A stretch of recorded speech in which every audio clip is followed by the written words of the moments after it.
Hola, bienvenidos al canal otra vez. Vamos a hacer un problema de núcleos ferromagnéticos excitados con corriente continua. Para eso tenemos acá un gráfico que nos muestra el circuito magnético y un enunciado que dice el espesor del núcleo es de 5 centímetros. Tenemos dos espiras, N1 con 400 y N2 con 200 vueltas. Y está circulando una corriente de 2 amperios. El factor de apilamiento es de 0.95 y nos piden calcular el flujo en cada columna y la densidad de flujo en cada columna. Considere el efecto de borde en el entrehierro y todas las dimensiones están en centímetros. Muy bien, nos dicen que el espesor de este núcleo es igual a 5 centímetros. Nos piden determinar el flujo magnético en cada una de las columnas. Vamos a llamarle flujos 1, 2 y 3 y no los conozco. También me piden la densidad de flujo magnético en cada una de ellas. Así es que le nombro 1, 2 y 3. Campos 1, 2 y 3. Muy bien, vamos a definir las longitudes medias en la figura del costado. Ya lo hice. Sería esta la rama 1, LM1, la rama 2 sería esta rama de aquí y la rama 3 sería la que está más a la derecha. Y la longitud del núcleo, la longitud del entrehierro sería L sub G, 0.05 centímetros en este caso. Muy bien, vamos a plantear el circuito equivalente. Antes vamos a ver en qué sentido está el flujo que aporta cada espira. Si la corriente entra y aplican la regla de la mano derecha en esta espira, N1, el flujo que aporta va en el sentido de la flecha. ¿De acuerdo o no? No, en realidad va hacia arriba, ¿no? Mano derecha, si ven el flujo viene, se va para atrás y sale por acá. El flujo de corriente. Entonces, si abrazamos el núcleo, sería hacia arriba. Luego esa corriente I viene por aquí, va y luego se mete atrás. Entonces, si aplican mano derecha, el flujo que aporta es en este sentido. Pueden verificarlo. ¿De acuerdo? Ahora vamos a hacer el circuito equivalente. Sería de la siguiente manera. Tendríamos una fuerza magnetomotriz por la espira N1, que sería N1 por la corriente I. Tendríamos otra fuerza magnetomotriz por la espira N2 por I, la misma corriente. Luego tenemos la reluctancia magnética de la rama 1, que llamaré R1. Luego tenemos una rama que tiene dos reluctancias magnéticas. Una de ellas es del hierro, R2, y otra es la del entrehierro, R sub G, por gap, que viene del inglés gap, que quiere decir holgura. Y luego tenemos R3, la reluctancia magnética de la rama 3. Bueno, si sabemos en qué dirección aporta el flujo cada espira, podemos decir que N1 aporta en ese sentido y N2 es en el sentido contrario. Muy bien. También podemos trazar las líneas o las corrientes equivalentes, ¿verdad? Que vendrían a ser en realidad los flujos por cada rama. Flujo magnético 2, flujo magnético 3. ¿De acuerdo? Calculemos la fuerza magnetomotriz total. Fuerza magnetomotriz, que sería igual a la sumatoria de N por I. Y si vamos en el sentido de flujo 1, sería N1 por I más, y acá sería negativo, ¿verdad? Porque sería menos N2 por I más N1 por I. N2 por I. Factorizamos la corriente I, que es común para las dos espiras, por estar conectadas. Y luego lo que hacemos es restar solamente el número de espiras. N1 vale 400 y N2 vale 200. Es decir, que tendríamos 200 por la corriente que vale 2, ¿no? 400 menos 200 por 2 amperios. Por 2. Esto es igual a 400 amperio vuelta. Ya tenemos la fuerza magnetomotriz del circuito, que estaría reemplazando a todo esta fuerza magnetomotriz de acá. Muy bien. Y también necesitamos definir las longitudes medias y las áreas de sección transversal del flujo de cada rama. Muy bien, muy bien. Eso lo hacemos acá al costado nada más. Sí, vamos a aprovechar el espacio. Aquí tendríamos el M1, que sería igual a que, si vemos el M1, pueden demostrar que esto es la suma de este punto, sería la mitad más o menos. Bueno, la mitad es 8 más 20 más 5, y eso por 2, que se repite acá abajo, sería 40 más 10 más 16, más esta línea que sería 30 más 5 más 5 más 10 más 40. El total debe salirte 106. 106 centímetros, o pongámosle en metros de una vez, 1,06 metros. Y el M2 sería igual a 30, todo esto, 30 más 10, o sea, 30 más 5 más 5 más 10, 40. 40 menos el gap, menos el entrehierro, que es 0,05. Eso resulta 40 menos 0,005 o 0,05 sería 39,95 metros. Centímetros de una vez en metros.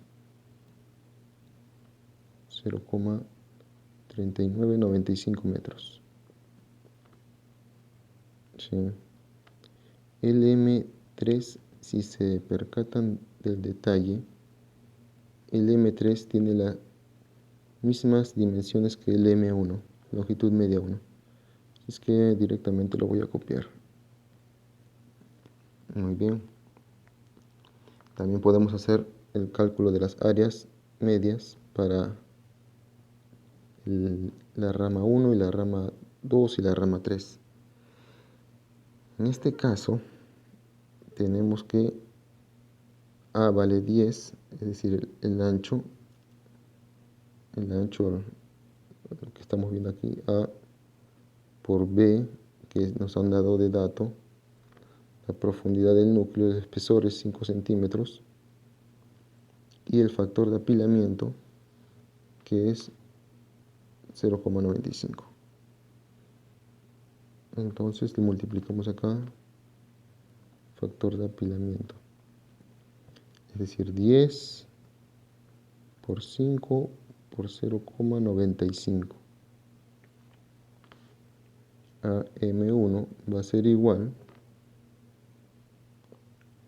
a 47,5 por 10 a la menos 4, porque todo esto está en centímetros, lo pasamos directamente a metros. Podemos calcular a M2 si repiten el cálculo, pero con las dimensiones de la rama 2, es decir, 16, por B, que vale 5, por el factor de apilamiento, que vale 0,95, esto debe resultar 76 por 10 a la menos 4 metros cuadrados. Y AM1 van a ver que es igual a AM3. Eso lo pueden demostrar fácilmente. Nos faltaría determinar el área de el gap, el área del entrehierro. Área del entrehierro saben que es por la corrección del efecto de borde, es decir, le sumamos a cada longitud la distancia del entrehierro, y esto va a resultar en una área igual a área del gap, que sería 81,0525 centímetros cuadrados, o por 10 a la menos 4 metros cuadrados. Muy bien, ya tenemos todas las áreas, tenemos las longitudes. Bueno, acá el área del gap, aunque no lo he puesto, podemos poner directamente así, 10 a la menos 2, ¿no? Porque estos son centímetros. En la figura todo es centímetros. 0,05 por 10 a la menos 2. Ya están todas las longitudes. Tenemos la fuerza magnetomotriz total. Podemos plantear las ecuaciones de Ampère para este circuito equivalente. Este circuito equivalente.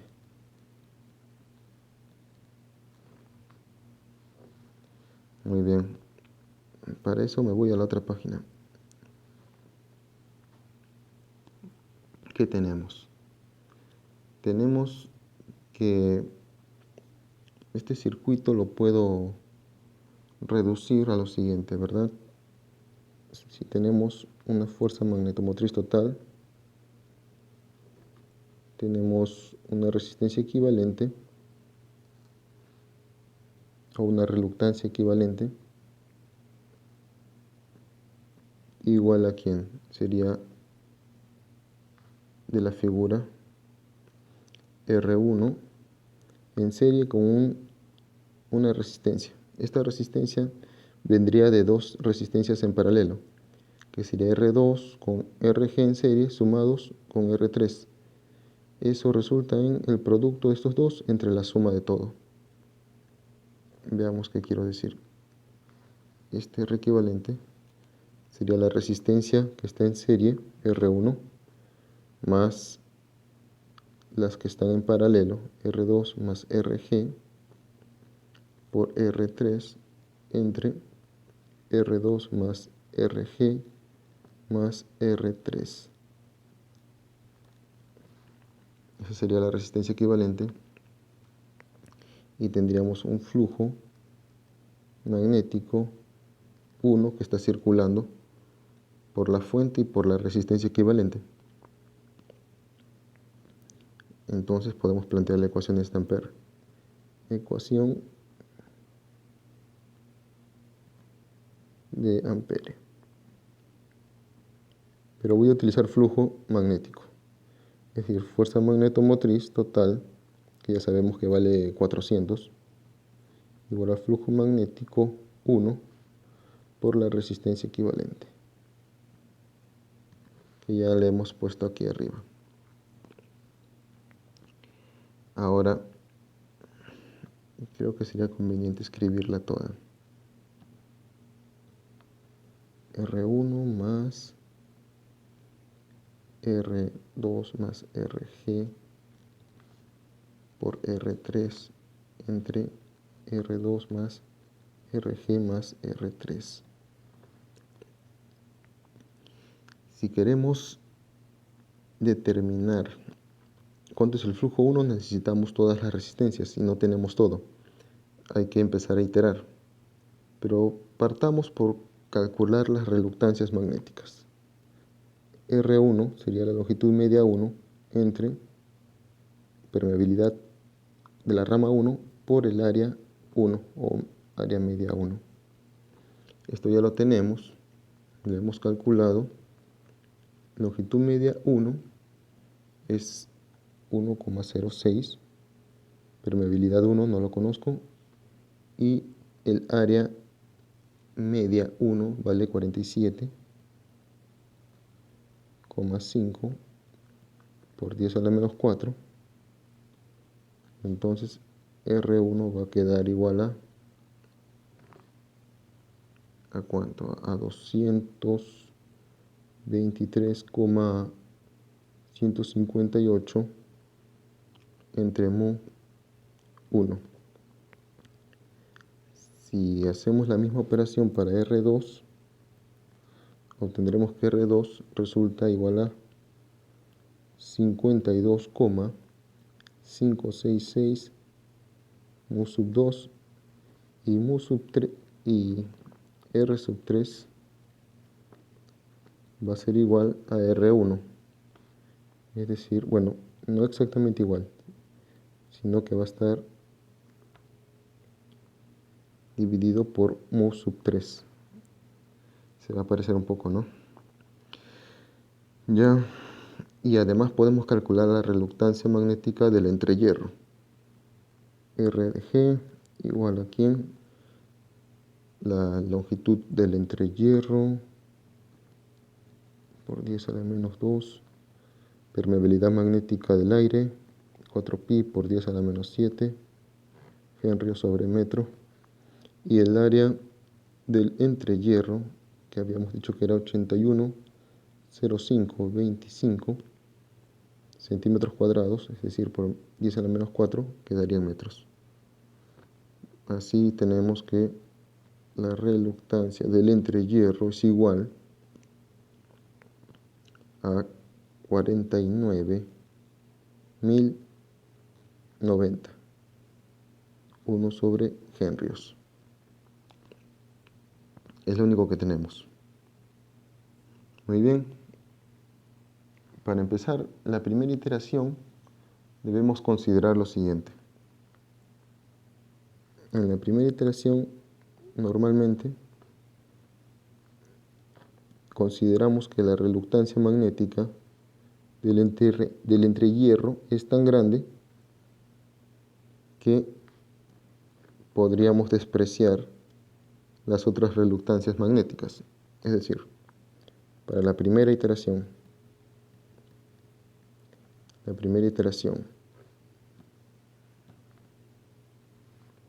hacemos lo siguiente. RG es mucho mayor que R1 y además, R2 que está en serie con RG, y también decimos que RG es mucho mayor que R1 y que R2, pero esto es suficiente. Por lo que estoy viendo, tenemos lo siguiente. Si vemos aquí,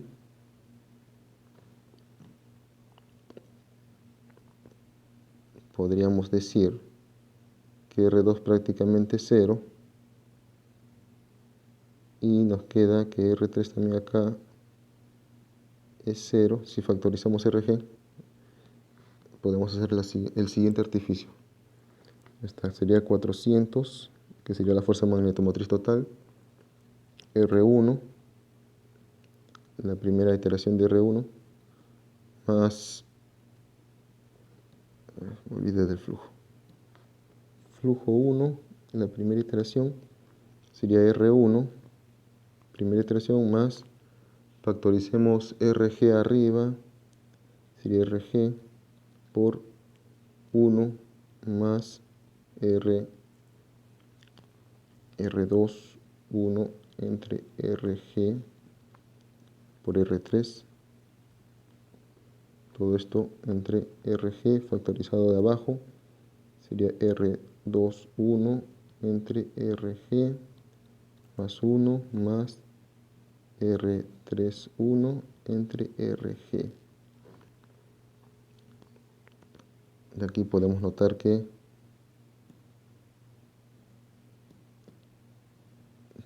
se va a cancelar esto de acá. Es casi cero, asumiendo que RG es muy grande con el primer valor de R2. Y también aquí podemos decir que es casi cero. Y también para esta división R3 sobre RG. Finalmente, ¿qué queda? No, acá también se cancela otro valor, RG sobre RG, ¿no? Solo queda 1 abajo y R3 por 1. Es decir, todo esto se reduce a lo siguiente. 400 va a ser igual al flujo magnético 1 por R1 más R3, 1.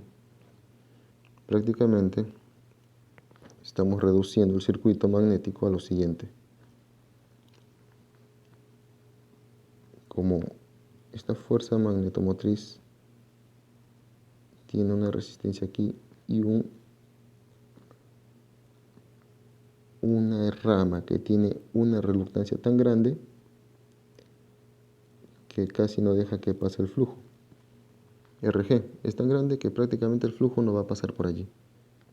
Es decir, para nuestra primera iteración estamos diciendo que el flujo va a tener esta dirección, flujo 1. Es decir, flujo 1 va a ser igual a flujo 3.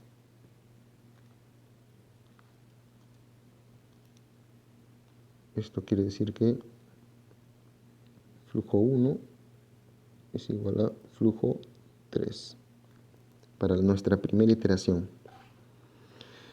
Ok, replanteemos la ecuación de Ampere. Esto vendría a ser igual a H1, 1 por LM1 más H3, 1 LM3. Lo pongo así porque nos hemos dado cuenta de lo siguiente. La longitud media de 3 es igual a la longitud media de 1. Entonces lo voy a factorizar. Tenemos lo siguiente, 1,06 por H1 más H3, 1. Si hacemos esa división, 400 entre 1,06, esto resulta en lo siguiente. H1, primera iteración, H3, primera iteración, 400 entre 1,06 resulta en 377,35 amperiovueltas sobre metro. Ok, esta sería una primera condición y voy a considerar lo siguiente. El flujo real, porque esto de acá es flujo 1', el flujo real en realidad es el flujo 1, que vendría a ser igual a la suma de flujo 2 más flujo 3. Si aplicamos las leyes de Kirchhoff acá, la ley de Kirchhoff para los nodos, el que entra es flujo 1 y los que salen flujo 2 y flujo 3. Por lo tanto, si si por acá tengo que flujo 1 es igual a flujo 2 más flujo 3, entonces estoy diciendo que el flujo 1 es mayor que el flujo 3. Como consecuencia, al tener que las áreas 1 y área 2 son iguales, el campo 1 va a ser igual, perdón, el campo 1 va a ser mayor que el campo 3. Y eso también, si vamos a una curva, si aumenta B, aumenta H. Aunque no son directamente proporcionales, o sea, no son, perdón, linealmente proporcionales, sí van a aumentar ambos. Entonces H1 es mayor que H3. Y aquí yo tengo la suma de ambos. Voy a considerar entonces, voy a asumir lo siguiente. Para mi primera iteración, que H1' va a ser igual a 2 veces H3. Estoy asumiendo que es del doble de H3. Sé que H1 es mayor, pero no sé cuán mayor. Así es que para mi primera iteración voy a asumir que cumplen esa relación para garantizar que H1 es mayor. Entonces, reemplazando en esta ecuación anterior, 3 veces H3, 1, sería igual a 377,35, de donde obtengo H3, 1, y también tengo el valor de H1.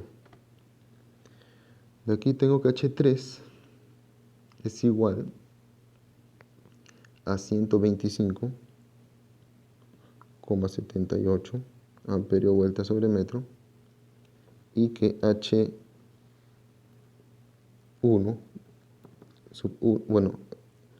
super 1 sería igual a 250 amperio vuelta sobre metro. Con estos datos puedo ir a la curva de magnetización y encontrar el correspondiente B31 y B11' o B11. Vamos a las curvas, a ver, primero con 150 amperio vuelta. 150. Viendo esta curva, que corresponde al material que estamos analizando, sería 150, que estaría por acá, perdón, 125, ¿no? 100, 125 estaría por acá. Vamos a trazar esta línea, entonces, 125. Muy bien. Por lo que veo, esto no me va a ayudar en nada.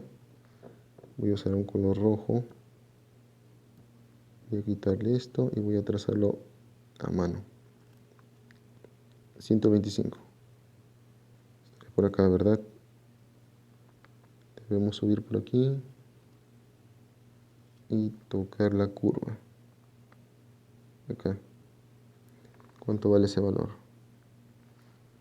Si trazamos la horizontal, obtenemos que el campo magnético correspondiente es 0.8 o 0.82. Muy bien. Campo magnético 0.82. 0,82. Vamos a poner 0,8 teslas. Y para 250,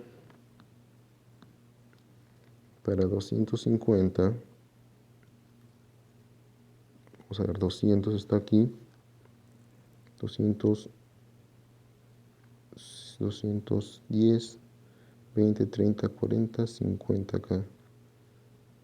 Tracemos 250.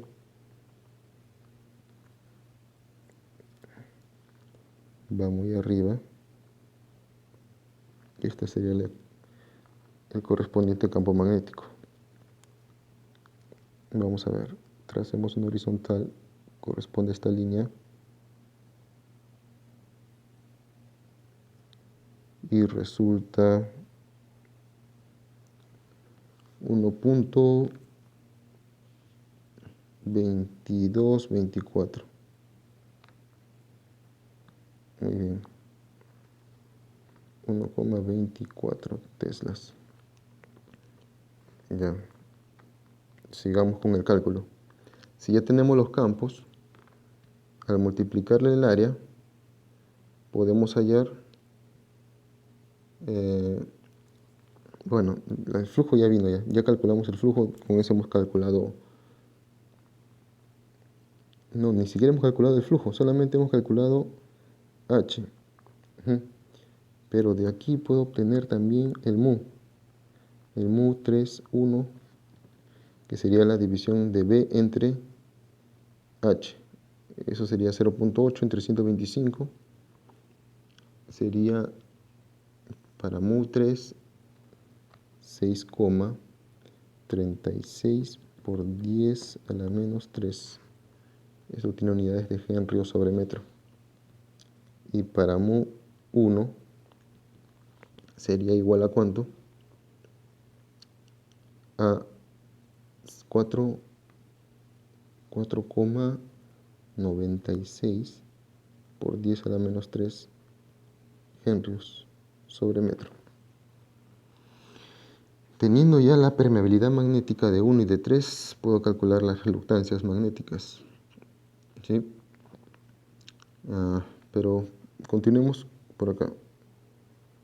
Antes de pasar a las reluctancias, que eso correspondería a la segunda iteración, voy a hallar el flujo de 3, que sería básicamente el campo de 3, 1 por el área de 3, el área media de 3. Habíamos dicho que el campo es 0,8 y, perdón, el campo es 0,8 y el área es 47,5 por 10 a la menos 4.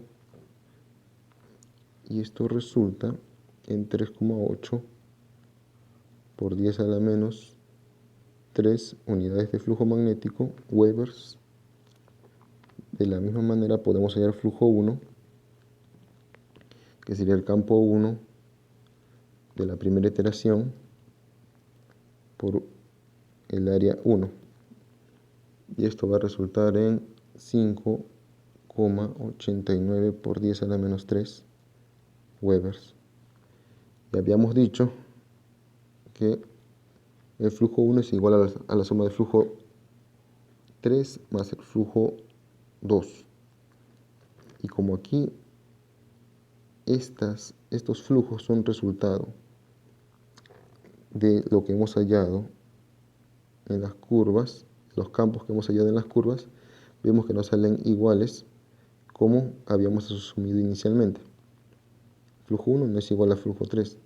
De hecho, esto de aquí ya no es el primer valor del flujo, sino es el segundo valor.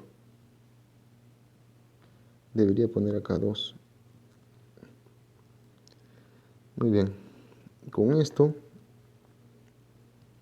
puedo determinar el flujo magnético de 2, que sería la resta del flujo 1 menos el flujo magnético de 3, de la rama 3. Es decir, flujo magnético 1, 5,89 por 10 a la menos 3, menos 3,8 por 10 a la menos 3. Eso va a resultar en 2,09 por 10 a la menos 3 Weber. Y gracias a ello puedo obtener el campo magnético de la rama 2, que corresponde a ese flujo, que sería este flujo entre el área 2. El área de 2 vale, por acá estaba, 76 por 10 a la menos 4. Flujo entre área te da campo magnético de 2, 0,275 teslas. Vamos a la curva, 0,275, 0,275, campo magnético, 2, 27, 0,27 más o menos está por acá, 0,27. Esto sería 26, 27 es un poquito más arriba, pero ahí le trazamos. y resulta acá. Vamos a bajar y justo da 70. H es igual a 70. H2, 2. Muy bien. Y con ello, ¿qué podemos obtener? El mu. B sobre H. B sobre H resulta en 3,928 por 10 a la menos 3 Henry sobre metro. Ya tenemos los flujos, tenemos las permeabilidades magnéticas. Las permeabilidades magnéticas ya podríamos encontrar las reluctancias. Muy bien, vamos para la segunda iteración, pero la segunda iteración la voy a hacer con reluctancias. Aunque esto de acá es mu sub 2, lo voy a poner como R sub R2 también, ¿ya? Segunda iteración. Todavía no he calculado ninguna reluctancia. Segunda iteración. Con estas reluctancias ya debería tener el flujo más exacto, más cercano al real. Reluctancia 1 de la segunda iteración, tendríamos que utilizar la fórmula de hace un momento, 22,3,158. Recuerden, eso lo obtenemos de este lugar. Reluctancia 1 es igual a 223 entre permeabilidad de 1. La permeabilidad de 1 la habíamos calculado y sale 4.96 por 10 a la menos 3. 4.96 por 10 a la menos 3. Y esto resulta en una reluctancia magnética de 44,991,5. 1 sobre henrios. De forma similar podemos calcular para R2. Habíamos dicho que es 52.5 entre la permeabilidad de 2. Y la permeabilidad de 2, ya lo habíamos calculado, está acá, 3.92. Eso va a resultar en 133.82,4. Bueno, por ahí. 13.382.4. 1 sobre henrios. La reluctancia 3 para esta segunda iteración va a ser, era 223.1 entre la permeabilidad de 3. Permeabilidad de 3 estaba calculado, vamos a usar esta de acá, 6.36 por 10 a la menos 3. Y el resultado es 35.087,7. 1 sobre henrios. Con esto podríamos calcular esta resistencia equivalente. Y despejando obtenemos el flujo magnético 1 de la segunda iteración, o para una segunda iteración. Aunque aquí ya le llamé segunda iteración, ¿verdad? Bueno, disculpen el error. Vamos a seguir. Ahora sí, flujo magnético 1 va a ser igual a la fuerza magnetomotriz total, que es 400, entre esa resistencia equivalente. El cálculo de esa resistencia equivalente va a salirles 67.459,9. Por lo tanto, el flujo magnético resulta 5,929 por 10 a la menos 3 Webers.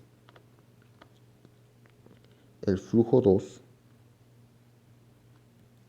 si utilizamos lo que es esa formulita de repartición de flujo, lo vemos por acá. Recuerdan, cuando hay dos resistencias en paralelo, repartición de flujo sería que el flujo 2 es igual a la resistencia 3 multiplicado por el flujo 1, el que está entrando, el que se va a repartir, entre la suma de las dos resistencias que están en paralelo. Eso traducido a este circuito magnético sería como que flujo 1 por reluctancia 3, 2, que ya calculamos, entre la reluctancia 2 de la iteración 2, Rg que es constante y R3, 2. Esto resulta, si reemplazan los valores, porque ya tenemos el flujo 1, 5.9 por 10 a la menos 3, esto resulta en 2,1 325 por 10 a la menos 3 Weber.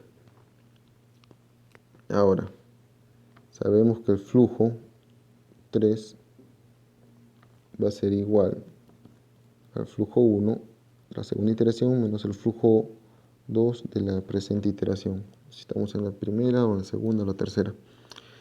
Resten y eso sale 3,79, 6 por 10 a la menos 3 Weber. Ya está. Tenemos todos los flujos en cada núcleo y ahora solo nos quedaría comprobar. Vamos a usar una página más. Pensé que me iba a alcanzar. Los campos correspondientes para esos flujos. Campo 1 de esta iteración sería el flujo 1 entre el área 1 y eso sería igual a, habíamos dicho que el flujo 1 es 5,929 por 10 a la menos 3 entre el área 47,5 por 10 a la menos 4. Esto resulta en un flujo magnético de 1,248 teslas. Si vamos a la curva de magnetización, vamos a ver que la correspondiente intensidad de campo magnético para 1,24 sería un poquito más arriba, sería acá, prácticamente al costado de esta línea. Sería 250, esto fue 250, 255 más o menos. 255, ok. 255 amperio vuelta sobre metro. Hacemos la misma operación para el campo 2, sería el flujo de esta iteración 2 entre área 2. Eso sería 2,1325 por 10 a la menos 3 entre el área que sería 76 por 10 a la menos 4, el área 2, y tenemos acá 0,28 teslas. Si vamos a la curva y buscamos 0,28 teslas, sería un poquito más arriba que esta línea azul, sería un poquito más al costado, ya no sería 70, sino sería entre 70 y 80. Vamos a ponerle, yo ya lo vi con más cuidado y sale aproximadamente que H2 es 72 amperio vuelta sobre metro. B3, ya me estoy cansando, este es muy engorroso. Bueno, B3, si hacen esa división va a salir 0,8 casi, prácticamente 0,8 tesla. Y eso anteriormente ya lo vimos y le corresponde un H3 de 125 amperio vuelta sobre metro. Y aquí llegamos a la parte que nos va a decir si vamos bien o no. La comprobación. Comprobando. A la segunda iteración ya debería empezar a converger. ¿Cómo se hace eso? El porcentaje de error es igual a la fuerza magnetomotriz dato menos la fuerza magnetomotriz de la última iteración que has hecho, en este caso le hemos llamado iteración 2, entre la fuerza magnetomotriz dato. Y esto por 100%. ¿Eso qué quiere decir? Que debemos calcular la fuerza magnetomotriz de esta iteración. La de dato es 400. ¿Cómo se calcula ello? Si vemos el circuito y aplicamos la ley de Ampère, obtendremos lo siguiente. Esta fuerza magnetomotriz total la podemos igualar a la intensidad de campo H1 por flujo 1, perdón, por la longitud media 1, más, para no utilizar esta rama que tiene el entrehierro, voy a utilizar la rama 3, sería más la intensidad del campo 3 por la longitud media de la rama 3. Así quedaría de la siguiente manera. Sería H1 de la segunda iteración, longitud media 1, más H3 de la segunda iteración, longitud media 3. Ya habíamos visto que estas longitudes medias son iguales y es igual a 1,06 metros multiplicado por el H1, que sería 255 más el H3, que vale 125. Esto resulta en 402,8 amperio vuelta. Solamente amperio vuelta. Esto de acá se parece mucho al 400, que es dato, ¿verdad? Por lo tanto, el porcentaje de error va a ser igual a ¿quién? 400 menos 402,8 entre 400 por 100%. Esto representa una desviación de negativo 0,7%. Es decir, es muy bajo. Consideremos que menor a 5% está bien. Ok. ¿Qué pedía el problema? Flujos. Pedía flujo magnético en la rama 1, 2 y 3. Entonces el flujo magnético de la rama 1 podemos considerar que es esto de acá. 5,929 por 10 a la menos 3. 5,929 por 10 a la menos 3 Weber. El flujo de la rama 2 podemos considerar que es 2,1325